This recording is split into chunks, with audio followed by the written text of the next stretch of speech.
Oi, tá começando o primeiro episódio do Isso Vale, o podcast de atualidades do Vale, onde a gente traz os burburinhos das redes sociais aqui pro mundo offline.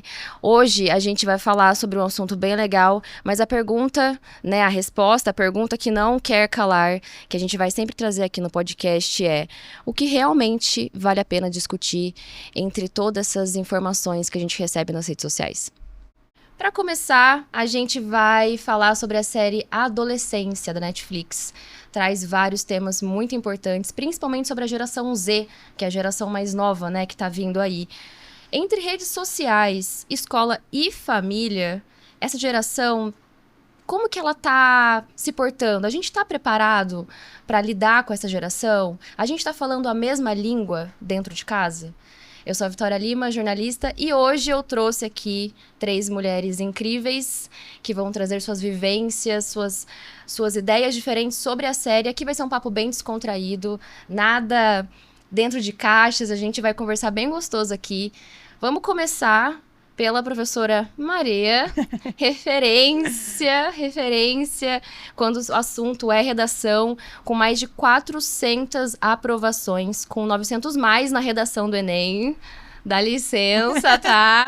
Cheguei aqui no estúdio, já tinha até uma aluna que tirou 900. Exatamente, temos a prova viva aqui no Vale, que realmente ela é babadeira. Temos a Fabiana, que é psicóloga e pedagoga há quase 30 anos, né? Não fala baixo, porque eu não pareço isso. Não, jamais, Fala jamais. baixo. Não, a gente 28 deixa... anos de clínica. A gente deixa em off, mas traz pra gente, assim, uma vivência incrível, né? Tenho certeza que o papo vai ser maravilhoso. E aqui do meu ladinho, professora Suzana Lopes Salgado Ribeiro, que ela é professora do mestrado de educação da Unital, ela é historiadora, autora e pesquisadora de educação democrática, memória e diversidade. É isso aí. Dizem que é isso. Dizem que é isso, tá anotado aqui pelo menos que é isso. Só, né? Pior que é. Pior que é. Pior que é. Gente, vamos começar. Primeiro, eu acho que é legal a gente trazer aqui uma ideia de geração Z, só pra gente entender um pouco o termo, que às vezes algumas pessoas não entendem, né? Quando a gente fala de geração Z, a gente tá falando da galera que nasceu no final dos anos 90 para que início dos anos 2010, na verdade, 2010, nem anos 2000, né? Uhum. E essa galera, ela cresceu num mundo muito conectado, cheio de câmera, uma exposição muito grande, mas também veio junto com ela, assim, novos dilemas emocionais, coisas que talvez nós que somos um pouco mais velhos, talvez a gente não consegue entender, né? Ou se a gente consegue, é um pouquinho mais difícil, né? A gente entender. E eu queria saber de vocês, a partir do olhar de vocês, né?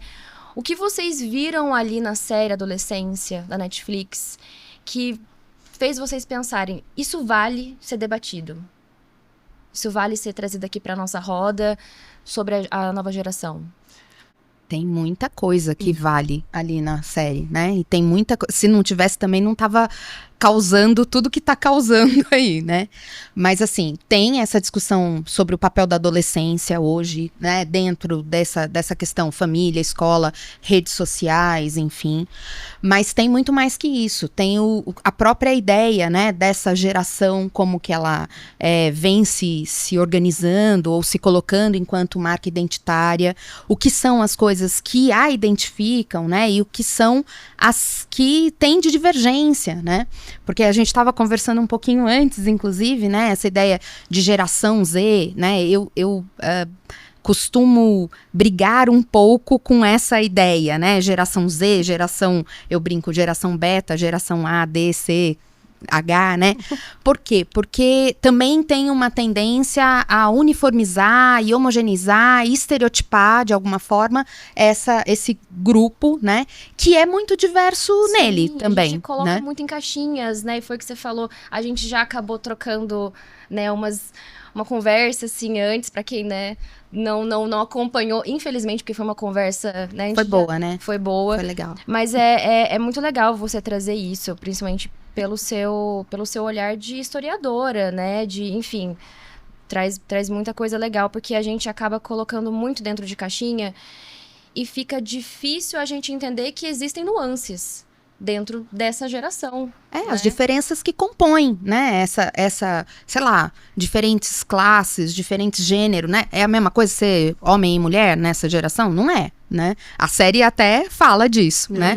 É a mesma coisa ser rico ou ser pobre? Não é, nunca foi. Não vai ser agora que vai ser igual, né? É a mesma coisa ser branco ou negro? Não é também. Então, assim, tem muitas diferenças dentro de cada uma dessas gerações. E esse discurso da geração, às vezes, simplifica demais. Né? É uma chave explicativa, é um discurso que funciona, né? Comunica, mas muitas vezes esconde também coisas que precisam ser olhadas. E eu acho que uma das coisas que valem da série é olhar a especificidade desse grupo adolescente, né? Dentro dessa complexa relação que ele estabelece com o mundo hoje e que sempre foi complexa, ok? Mas hoje tem ainda mais essa questão da rede social e desse certo isolamento, dessa dificuldade que a gente tem de descobrir ou entrar em contato com esse mundo que é muito deles, né? E que tá sem mediação de adultos, muitas vezes. Eles com eles, sozinhos ali, né? Se resolvendo por caminhos, enfim, que eles vão achando, né? Você tá falando de geração Z e Y, acho que realmente não importa o nome. Não importa o que os dados e os números nos mostram hoje. Na minha área, que é a saúde mental, né, o que cresceu de 2010, onde veio o smartphone, ponto. É smartphone. Isso é um ponto importantíssimo a gente colocar como um dos causadores, digamos, de tanta depressão, tanto suicídio, tanta automutilação, comparação. Hoje, antes, para eu me comparar com você, eu tinha que te encontrar na rua, né? Eu me comparo, nossa, olha como ela tá bonita, nossa, ela tá gostosa. Hoje não, é clique, você se compara com um monte de gente. Uma linha sem fim, exatamente. Né, Então, os números, por isso que vale, né? Por isso que isso vale, porque a gente precisa educadores, comunicadores. Eu acredito muito num reequilíbrio que vai acontecer. Não tem como não acontecer. Porque o número de... para vocês terem uma ideia, isso são estudos com muita gente, 50 mil, 10 mil pessoas, jovens, adolescentes. O número dobrou de depressão grave de 2010 para cá. Dobrou. 120%. Automutilação, quase 200% nos meninos, 180%, Nossa, meninos. 160% de aumento de 2010 para cá. Então, esse é um dado que todos nós e os pais que vão nos ouvir precisam saber. Acho que isso é muito sério. Sim. Por isso que eu achei muito legal, né, quando vocês falaram desse programa, porque é o nosso papel fazer isso. Porque você falou uma palavra legal também, preparar. Nós não estamos preparados. Como pais, eu, por exemplo, estou num dilema como mãe. Minha filha tem 8 anos, vai fazer 9, veio agora há pouco falar que ela vai fazer 10 e com 10 tem que ter celular. Eu falei, filha, com 10, mamãe, fulano ganhou, fulana ganhou, o primo ganhou, a prima ganhou. E eu lendo tudo que eu leio, meu marido é médico e meu marido adora psiquiatria. Ele é oftalmo, mas adora psiquiatria. E tudo que a gente lê sobre o sono, sobre dopamina, sobre, né, cortisol, adrenalina, principalmente a dopamina que a gente busca nas redes sociais, o quanto isso tem nos viciado, que isso depois vicia em outras coisas, e aí eu vou dar, sabendo de tudo, só que isso na teoria é uma coisa, na prática todo mundo tem, menos eu, eu não sei o quê. E é quase como condenar essa criança a ficar fora do mundo, né? Sim, não dar esse você celular. exclui. Esse que é o problema. Você, também, né? você causa ali uma exclusão. E aí é que tá também um ponto muito interessante que a gente também não pode esquecer. A gente tá lidando com adolescentes. Então, quanto mais a gente controla, quanto mais a gente coloca Mas naquela escapa. caixinha, eles escapam. Eles querem sair o mais rápido possível, né? Então, é até um ponto, assim, que eu fiquei pensando depois da série. Poxa, porque eu até comentei com a Maria, a gente conversou muito sobre a série. Muito. E eu fiquei assim, eu falei assim, amiga, eu tô chocada. Eu tô eu com acho que, medo. assim, indo agora numa contramão, por ser, vamos colocar nomes, geração Z, eu sou 2000. Eu tô naquele meio, em que algumas coisas, os meus alunos, porque eu dou aula no ensino médio, primeiro, segundo e terceiro, principalmente terceiro, que a gente tem muita identificação, então esse é um lado positivo, consigo controlar muito bem a sala, ter uma conversa aberta e tudo mais.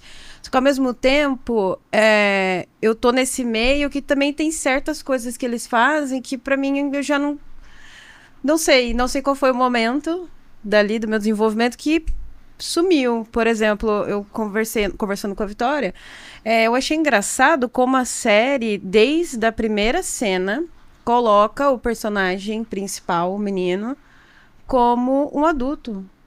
E eu acho que essa conversa, ela é necessária em todos os lugares. Aqui, nas escolas, em casa, mas em casa principalmente. Queria ter tempo de falar isso com os alunos, mas a gente não tem. Porque vivemos, né, num lugar que o conteúdo vestibular é a coisa mais importante, mas é engraçado como a gente enxerga esses adolescentes como adultos. A gente, eu não vou dizer a gente, porque eu acho que a gente não enxerga assim, mas a sociedade mesmo. Poxa, você quer que um adolescente de 13 anos, eu acho que ele tinha, Isso. que se comporte como um adulto? Eu falei pra Vitória, eu acho que um plot twist da série é a gente ter raiva dele. Tipo, nossa, você matou alguém, só que assim, tudo bem, né? Não vamos tirar o que aconteceu, porque é um crime, mas... Sabe, o letramento digital dos pais, a gente estava conversando ali, eu falei, poxa, me colocando nesse cenário verdadeiro, se eu tivesse visto, e eu com certeza teria visto, porque até comparado com os meus colegas de trabalho que têm um pouquinho mais de idade do que eu teria entendido os emojis. Então, de cara, eu já teria levado para a direção, chamado esse aluno. Eu acho que falta isso esse também. Preparo, né? É o preparo o letramento que vocês falaram. é uma coisa, o letramento digital, né? Isso. Ele ali na série pra mim, que foi o ponto ali chave da sua pergunta, eu tava pensando, até fiquei mais tempo em silêncio. Eu acho que pra mim era isso, assim, vários adolescentes. Às vezes a gente não se controla para várias coisas, e aí a gente quer que um adolescente de 13 anos tenha controle sobre tudo, concordo, né? Claro que eu não estou total. defendendo a atitude dele, pelo contrário. Só que até na delegacia ele chega e aí o policial faz um monte de pergunta dele. Posso perguntar pro meu pai? Exatamente o que acontece nas salas de aula. O aluno, ele é tratado como um adulto, mas se você faz uma provocação um pouco mais de, vamos falar sobre isso. Vou ver se meu pai deixa. Entende? Então... Mas eu acho que você fala, né, Maria, uma coisa que é muito válida da gente pensar dos adolescentes, né, e dos jovens, né, enfim, que estão sob cuidados, né, assim, não são pessoas independentes adultas, né, a diferença, exatamente pela legislação, inclusive, pela faixa etária, né, a gente tem responsáveis por essas criaturinhas, né, assim, e eu acho que de alguma forma a nossa sociedade, ela tá ficando um pouco doente, né, de maneira geral, porque pais e responsáveis não estão se responsabilizando, inclusive por aprender essa linguagem nova, né? Sim. E a escola também tem alguma responsabilidade nisso, e de alguma forma daí tem uma coisa que você coloca, é que eles estão ficando cada vez mais isolados, né? Que é um argumento que eu já coloquei aqui, mas é isso, eles estão ficando abandonados. E a gente, entre a responsabilidade... Entre a autoridade e o autoritarismo tem diferenças, mas entre a autonomia e o abandono também, né? Então, claro, a gente precisa dar autonomia para esses jovens, para esses adolescentes, né? Eles precisam conseguir contactar seus amigos. Autonomia para ir para o mercado sozinho, autonomia para ir para casa da avó, de ônibus. Dentro de cuidados, Eles estão dando né? autonomia digital e não autonomia de rua, autonomia uma coisa da assim, vida. Parece tão pequena, né? Tipo, pegar um parece. ônibus, mas não E daí não é. tem. Não Daí tem. essa não tem, mas ele pode ter acesso para o mundo inteiro, inclusive para conteúdos sobre os quais ele não deveria ter acesso. N conteúdos. E ele tá sendo exposto a isso sem nenhuma proteção de um adulto, porque essa, novamente, é a responsabilidade nossa, né? Como adultos. Sim. Cuidar dos nossos... E eu não das sei. nossas crianças e adolescentes, né? Assim. Nessa mesma linha de raciocínio, não sei se vocês perceberam também como as crianças, de modo geral, da série, da escola, não enxerga a figura do adulto como uma autoridade. figura de autoridade. Então, Sim. eu achei Tem muito respeito, engraçada a cena que o policial entra na sala e aí a professora tem que ficar o tempo inteiro pro aluno. Para. É. Aí eles saem da sala, daí a professora, falei pra você não falar. Gente, é a mesma coisa de hoje, entendeu?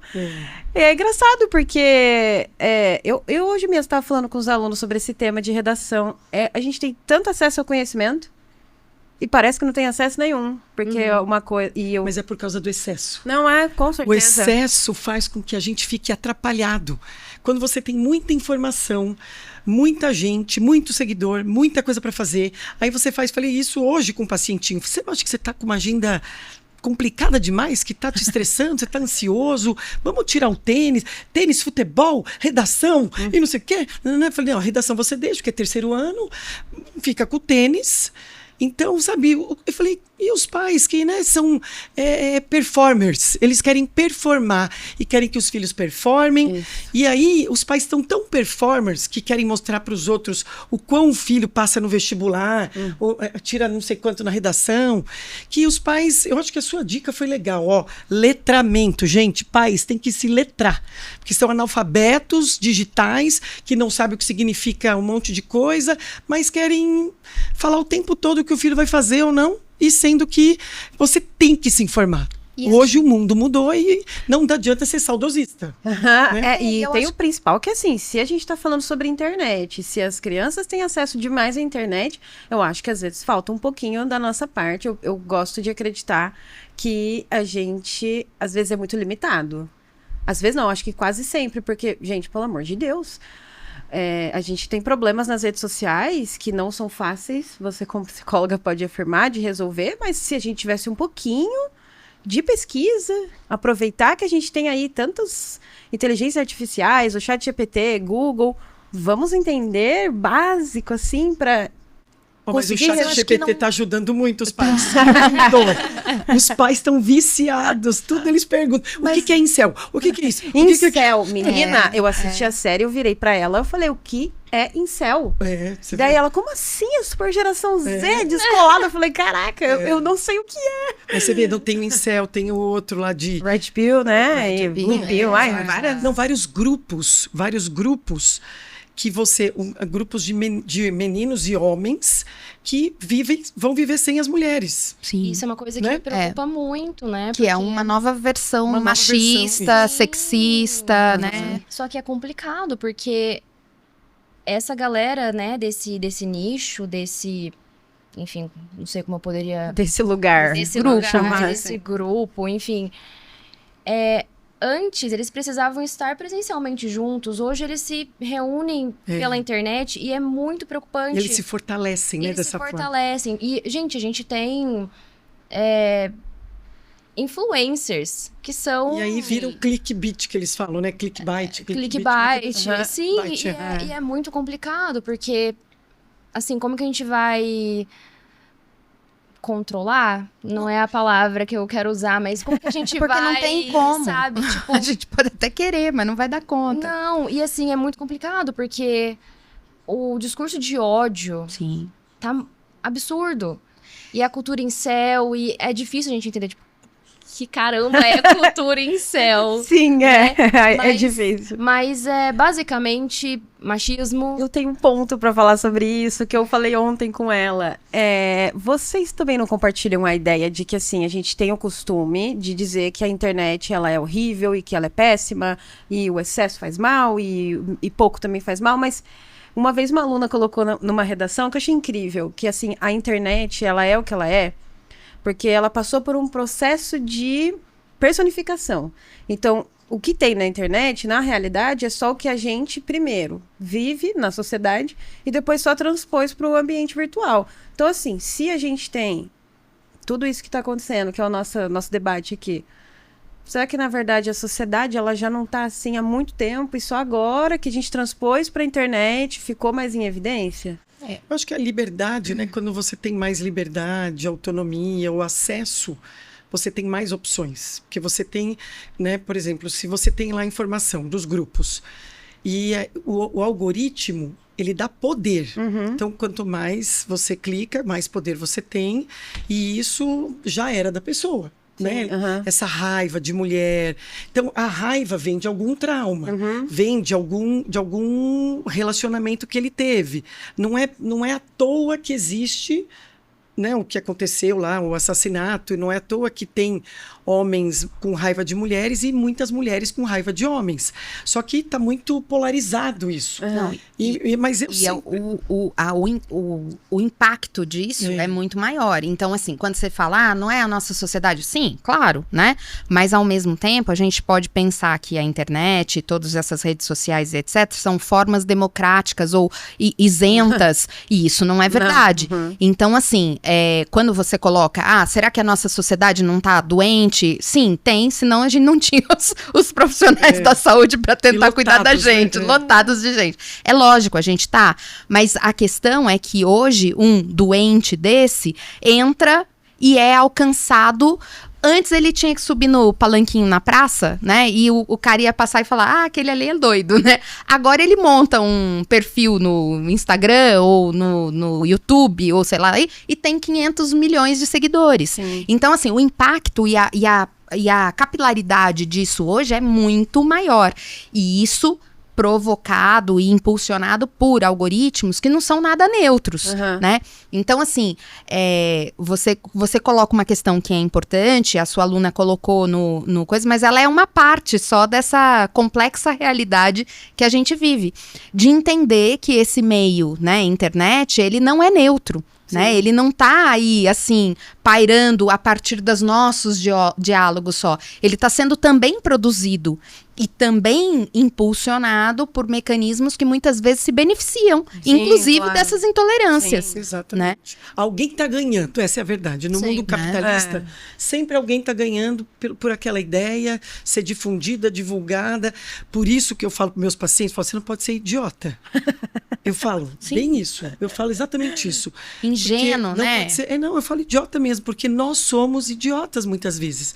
Porque nós acreditamos na primeira coisa que vem no nosso algoritmo, no primeiro neurocientista, que às vezes o cara nem é neurocientista. Que se autoproclama. Ele se diz doutor, não é nada. Doutor em falar tudo errado.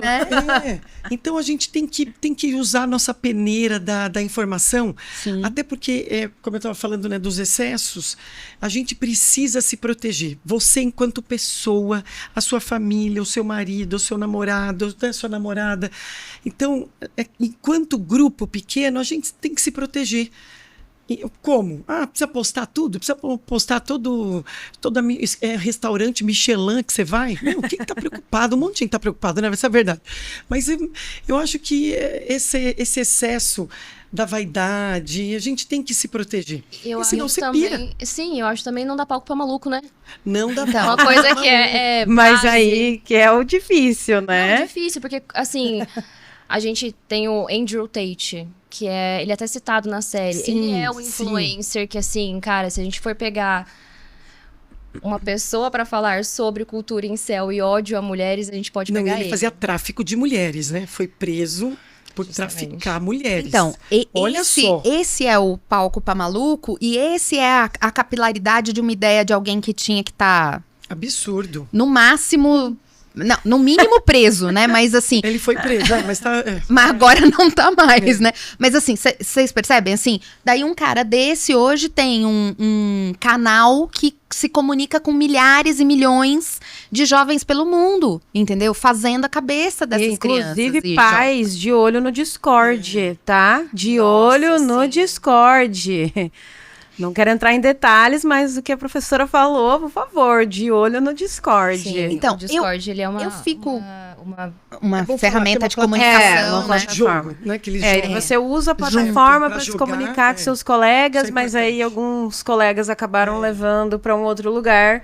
E aí é interessante olhar, ver algumas últimas notícias. Tem que dar uma xeretada de vez em quando. Mas falando, filho, eu quero ver, abre aí pra eu ver. Não é isso. Não é ir ler o diário escondido. Vai lá e, filha, mostra aí o que você tá falando. Deixa eu ver o que você tá conversando, com quem você tá conversando, porque tem tanto louco por aí, minha filha, que eu preciso Eu preciso cuidar de você mas porque é minha responsabilidade. Eu acho que isso, assim, eu sou mãe de adolescente, não sei se estou fazendo um bom trabalho, isso a gente vai saber só depois, né? Mas, assim, gosto de me iludir pensando que não tá sendo tão ruim. Mas, o que eu fico pensando? Eu sei tudo que ele fala na internet, né? Ele é hoje um adolescente de 17 anos. E nem precisa não saber. sabe. Eu não sei. Não sei. É e tem um monte de coisa, por exemplo, vendo a série mesmo, que ele me explicou. Porque eu não sabia. Né? Mas assim, acho que a gente pode criar um canal de comunicação, sabe assim, diálogo, uma ferramenta bem antiga. Inclusive, Assim, lá da mostraram, geração, né, o pai antes policial. dos baby boomer, né? Assim, bem antigona mesmo. Ouvir, sentar e escutar, sabe assim? Eu acho que isso é uma ferramenta para os pais. Eu não vou conseguir, de verdade, e também não tenho todo esse interesse em saber toda a linguagem da moçada de hoje e tal. E assim, tem coisa que eu não tô afim também, entendeu? E é parte da minha identidade, eu sou velha, né? É um fato. E eles vão me olhar como velha. Tudo bem, Cringe, entendeu? não é velha, é É cringe. cringe, perdão aí, né? Pontual. Mas assim, o que eu posso dar como cuidadora, né? Como responsável? O meu ouvido, né? Assim, e ouvir efetivamente, ativamente. Então, quando ele me coloca uma coisa, eu não falo assim, isso é coisa de adolescente, babaca. Isso é importante. Escutar, Eu falo assim, não ouvir. nossa, jura, é assim que você tá entendendo isso? É assim que você tá vendo? Não é assim que eu vejo. Eu posso falar isso, porque não é, muitas coisas são muito diferentes, né? Acho que tem que quebrar um pouco disso da gente ter que saber sobre tudo também, né? Me Adultos fala aí. não sabem sobre tudo. E tudo bem, E tá tudo né? bem. Até mesmo os adolescentes, que foi o que aconteceu na série, certo? Né? Então, todo mundo tem que saber Mas acho que conhecimento. escutar, Buscar conhecimento, sim. Isso, escutar, buscar o conhecimento com a pessoa, entender, ou tentar entender essa lógica. Acho que isso é uma postura que a gente tem que ter, né? A postura do policial, né? Que ele estava Julgar. investigando. Não, ele estava investigando o menino, Sim, mas quem isso estava sim. com problema era o filho dele. E aí Isso é legal. Isso foi... É de arrepiar aquela parte que ele... Aí ele convida o filho para ir almoçar, aí ele arruma tempo. Então, o ter tempo, ter sensibilidade e letramento, eu vou usar isso sempre agora. A letramento digital. Eu tinha esquecido desse Não, termo. em altíssima. Então, tempo, sensibilidade, que é a escuta, né, que você está falando. E esse olhar de amorosidade. Eu acho que pai tem que colocar os limites e tem que dar a escuta. Carinho. Hoje, olha, eu atendi um menino que os pais são uns amores.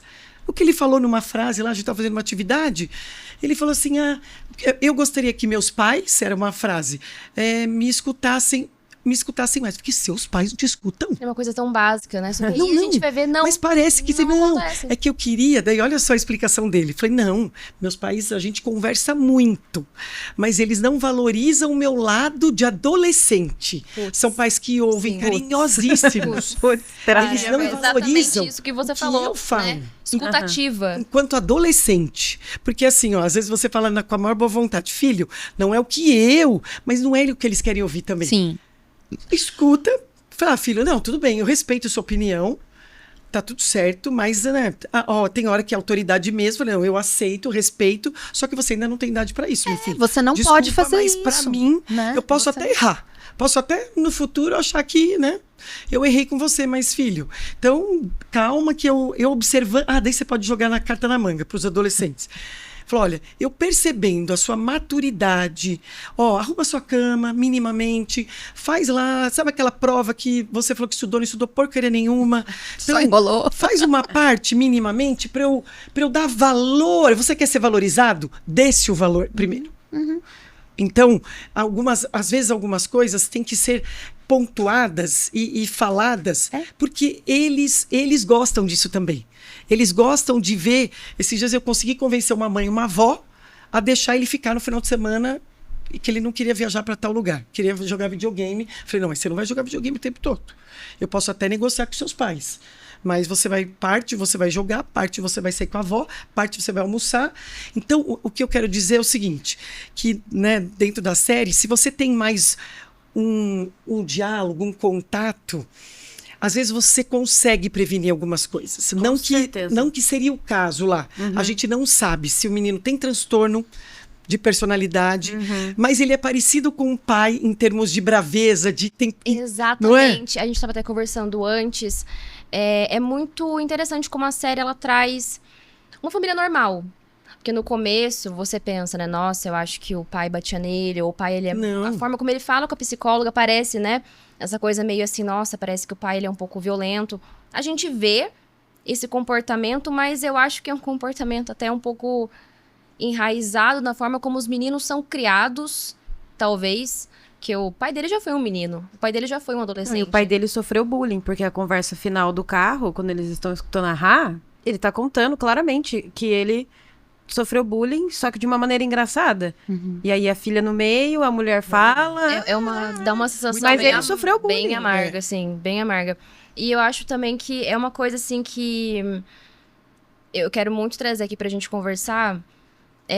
Como que a gente pode, talvez, criar esses meninos... Vamos focar nos meninos, que eu acho que é, né, onde a série, né? É o assunto da série. A série, né, foca um pouquinho mais. Como que a gente pode criar esses meninos, talvez, dessa nova geração, para que isso não aconteça, sabe? Essa coisa da escutativa. Porque eu, assim, como uma pessoa... Eu sou comunicadora, mas eu não tenho filho, eu não tenho muito contato com geração Z, então eu fiquei um pouco assustada, eu fiquei um pouco com medo. Eu falei, nossa... Qual que é o futuro dos nossos meninos, sabe? Tipo, eu realmente fiquei muito preocupada e eu queria saber de vocês, da visão de vocês. Sempre acho que o melhor modelo, né, é o exemplo do homem que você tem em casa. Ou se não tem o homem, tem alguma figura que represente isso para você, é você admirar o seu pai, admirar a sua mãe. E esse menino da série, ele admirava o pai. Muito. Ele admirava o pai. Ele chama o pai para ser o... Ao contrário do que muitas pessoas estão falando nas redes sociais aí, eu não vejo muito uma masculinidade tão tóxica, vou usar o termo tão tóxica, desse pai. Porque ele, do jeitão dele, ele era amoroso com a menina. Tanto é que a menina... A filha é um amorzinho com ele, a mulher é apaixonada por ele. De vez em quando você vê assim uma imposição dele lá, que você fala, é um pouquinho autoritário. Sair para ir lá no mercado, né? Vamos. Mas até abrir a porta, ele abre para elas. Ele abre, exatamente. Ele protege o filho. É que eu acho que talvez venha das crianças, talvez essa necessidade de validação. Isso. Do Jamie, pelo menos, né, Sim. com o pai. Não era nem quando uma ele vira a cara, tóxica. né? Depois vira tem a explicação. É muito legal. Essa parte é bem legal. Eu queria muito ver, tipo assim, a sua visão também como professora... Nossa. A sua visão também como professora, historiadora também. Como é que a gente pode, talvez, mudar? Eu acho assim, tem uma fala importantíssima que a gente vai... Que eu não sei se deve entrar tanto, mas acho que diferenças de classes sociais, elas vão influenciar demais nesse comportamento. Hoje eu trabalho numa escola que é uma escola particular, classe alta, bem alta. E não tenho esse comportamento, assim, dessa figura feminina de ódio a mulheres. Não sei se é categoricamente por conta do trabalho das orientadoras, acredito que deve ser super, mas já estive em outras escolas parecidas que tinha esse culto de ódio, sabe? É uma coisa muito enraizada. Vamos segregar, mas aí eu não sei se... reflete porque não tem uma figura de ou se tinha uma figura masculina ruim, o que né? eu escuto muito nas escolas são pessoas crianças, meninos que têm pais separados e perde a figura masculina. Não sei se isso pode ser uma dor que vai potencializar isso, mas bem comum. É bem comum, né, nessas escolas que eu estive. E aí, às vezes, usa o diretor como uma figura, usa um professor. Acho que, não sei, são vários, né? Vários motivos. Mas isso dentro da escola, na minha visão, é o que eu vejo mais. Acho que a gente também tem que ser honesto e pensar que a nossa sociedade como um todo, ela é muito machista, né? Ela é muito estruturada a partir, né, da lógica dos homens, né? Então a gente, enquanto professores mesmo, a gente tá na sala de aula, a gente, quando tá estimulando relações, na educação infantil, isso é muito comum. O que você quer ser, né? Quando crescer. E daí os meninos querem ser presidente, querem ser, sei lá o quê, querem ser jogador de futebol, parará, e as meninas, né? Nunca se projetam como uma coisa grande, um cargo de liderança. E isso é naturalizado, né? Então, eu dou o brinquedo do carrinho pro menino e eu dou a boneca pra menina. Então, isso vai conformando papéis sociais de gênero, que são organizados na nossa sociedade e que dão um papel de dominação para o masculino em relação ao feminino. Então, se eu vou xingar alguém dentro da escola, eu falo, isso aí é mulherzinha, porque mulherzinha é uma coisa ruim, né? Ser mulher é ruim, né? Ou seja, esta é uma naturalização que a gente precisa enfrentar, porque senão a gente vai continuar pensando, por exemplo, não, mas esse homem não é tão tóxico, né? Qual é o limite para ser tóxico e o que não é? Qual é a fronteira que eu vou estabelecer? E qual é a fronteira para cada geração? Né? Ela vai mudando, porque os papéis vão mudando, né? Quando a gente vai se colocando num mundo, né, de uma maneira mais potente, as mulheres, os homens vão se acomodando, mas ao mesmo tempo vão se incomodando com esse papel que a gente vai... Eu já visto a polarização do feminismo e da masculinidade tóxica. E isso que vai... é positivo. Então... Porque daí você Sim e não, né? Pra cá, uma hora vai ter um equilíbrio. Então... tomara, mas enquanto não tem o equilíbrio, um monte de gente sofre. E um monte de gente morre, né? Sim. Por feminicídios, por coisas. Ou seja, o que acontece? Com a mudança do papel das mulheres no mundo, que está acontecendo, existe uma mudança do papel da masculinidade também.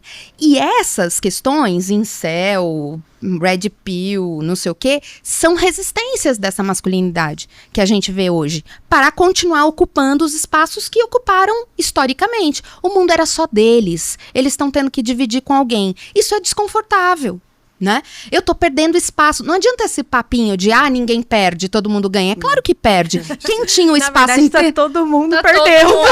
Hoje em dia né? Mas ao mesmo tempo, qual é a solução? Então bota a mulher dentro de casa de novo guardada, tipo sex symbol da propaganda dos anos 50, porque é essa também a visão, né, que algumas linhas desse machismo na internet tá colocando, né, a mulher ideal. Quem é a mulher ideal, né? Quem que é a mulher para casar? Eu tenho agonia quando eu vejo essas coisas, né, assim, ou seja, é a mulher da propaganda da margarina, né, assim, né, eu acho que nessa cultura incel, eles têm muito isso. A mulher pra casar, a mulher pra, enfim, me relacionar sexualmente, mas nenhuma mulher gosta de mim, ou enfim... Que é o caso do personagem, né? Porque na cena com a psicóloga ele diz que ele acha que ele é feio e que nenhuma menina gosta dele. Não, e bom você ter trazido essa cena da psicóloga, porque tem uma coisa que, assim... É muito forte aquela cena, né? Nossa, demais. E diz que começou por ela, né, a série. E detalhe, se vocês procurarem algumas críticas, o lanche que ela deixa em cima da mesa, ele é tipo uma isca. Uma personificação de uma isca. E tanto que na hora que ele morde, por quê? Ele tá tomando chocolate quente. Sabor de infância, quentinho. Depois no lanche tem o picles. E aí o picles é o sabor ruim amargo, de ser adulto. Então ele fica só no café, no achocolatado. Depois ele vai, morde o lanche. No que ele morde, ele joga fora. Mas ele não joga fora porque era com picles. Ele joga fora porque ele caiu na isca dela. Ele percebeu, que era contar, né, de fato o que ele tinha feito, enfim. Legal. Mas enfim... Um momento desse episódio que, assim, me chocou, eu acho que é, talvez, o momento que mais ficou marcado em mim, que foi quando ele se colocou como melhor ali naquela situação, porque ele não estuprou a menina depois dele ter assassinado ela, né? Eu lembro até a frase, né? Tipo assim, eu nem toquei nela, alguma coisa assim, né? eu nem fiz isso, então eu sou muito melhor do que os outros caras, né? Tipo assim, nossa, eu poderia ter feito isso, mas eu não fiz, então eu sou muito melhor, né? Tipo assim, eu sou a relatividade das coisas, né? Cara, é um pouco assim, qual é a fronteira pra ser um masculino tóxico, né? Sim. Então eu não estuprar a mulher que eu matei, né? Mas eu poderia Tudo ter bem. feito isso, mas Daí é legal. olha como que eu sou bom, né? Tipo assim, nossa. E aí a gente vê como que a cultura do estupro tá enraizada. Sim. E, gente, é muito difícil.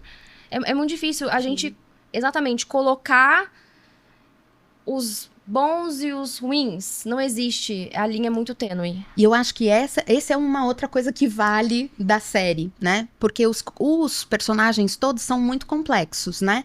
Assim, então, como a Maria falou, né? Não dá pra odiar o Jamie e, ao mesmo tempo, não dá pra amar o Jamie, né? Não dá pra defender o Jamie. Então, assim, mas bota a gente pra pensar, né? Quem é esse personagem ou quem é esse sujeito, né? Que surge a partir dessas relações tão complicadas, Mas né? isso é muito humano, né, Sim. gente? Não tem o ditado que de médico e louco todo mundo tem um pouco? Se chegar com a lupa, se eu for lá na casa, na já casa da era. Maria, revirar, eu vou ver um monte de loucura. Se vocês forem na minha, você vai ver um monte de doideira lá. Então, assim, eu acho que, claro, a gente não pode banalizar, né? Não quero banalizar, assim, os transtornos, as depressões, os traumas, Sim. os estupros, né? É tudo muito complexo, mas é tudo, a maioria das coisas, ou a maior parte do comportamento, se você olhar com bons olhos e com inteligência, inteligência vem de onde? De uma boa informação, de um bom profissional te ajudando, uma boa educação, né? Nós estamos nos reinventando. Todos nós aqui, eu não sei vocês, gente, mas olha, eu há 10 anos eu tenho pensado e muita gente me pergunta, Fabiana, onde esse mundo vai parar? Fabiana, onde vai parar? Falei, gente, tem hora que nós estamos... Gostei do que você falou, Vitória, de assim, nós estamos nos preparando. Eu acho que nós estamos aqui para isso. Não é para chegar a nenhuma conclusão, mas é para, olha, eu vou ler sobre isso, eu vou falar, né, com fulano sobre isso, eu vou me preparar para isso, para que a gente tenha mais boa vontade de não julgar o extremo, nem o feminismo, nem machista, nem masculino tóxico, sem julgamento, e a gente buscar em cada um, e no nosso, como eu falei antes, onde nós temos uma certa influência, buscar esse reequilíbrio da equação. Qual é? Não sei. Não sei, mas é importante a gente ver que todas esses comportamentos ditos doentios são comuns, sempre existiram. Quem veio primeiro, né? O ovo ou a galinha? Já não era ruim, agora só colocou para a internet?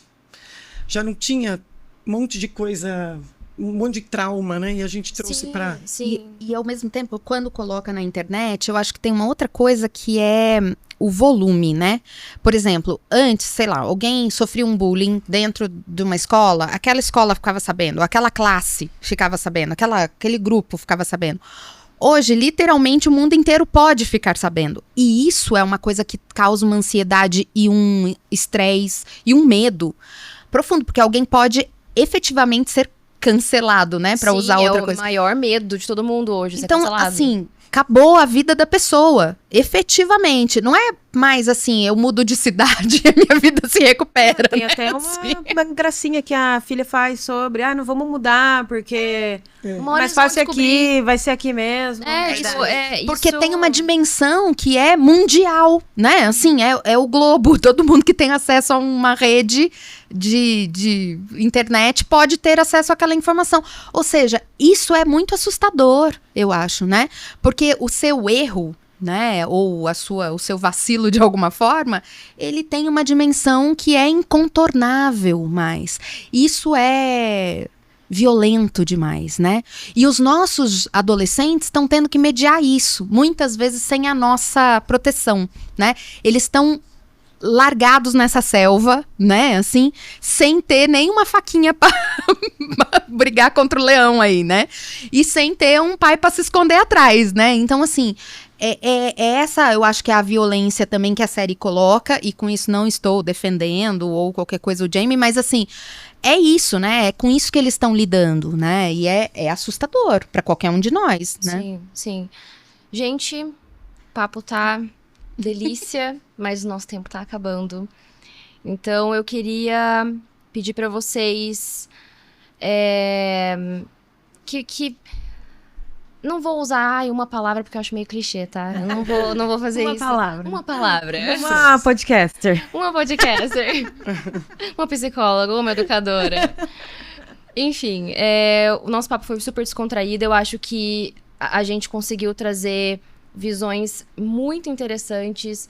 Questão de classe, questão de saúde mental, questão de o que fazer dentro de casa pra gente criar essa galera de uma forma um pouco mais empática, talvez, com uma escutativa, né? Sentar e conversar e ter diálogo. Enfim, eu acho que a série, ela trouxe pra gente uma visão um pouco crua, nua e crua, assim, né? Da geração Z, né? Que a gente já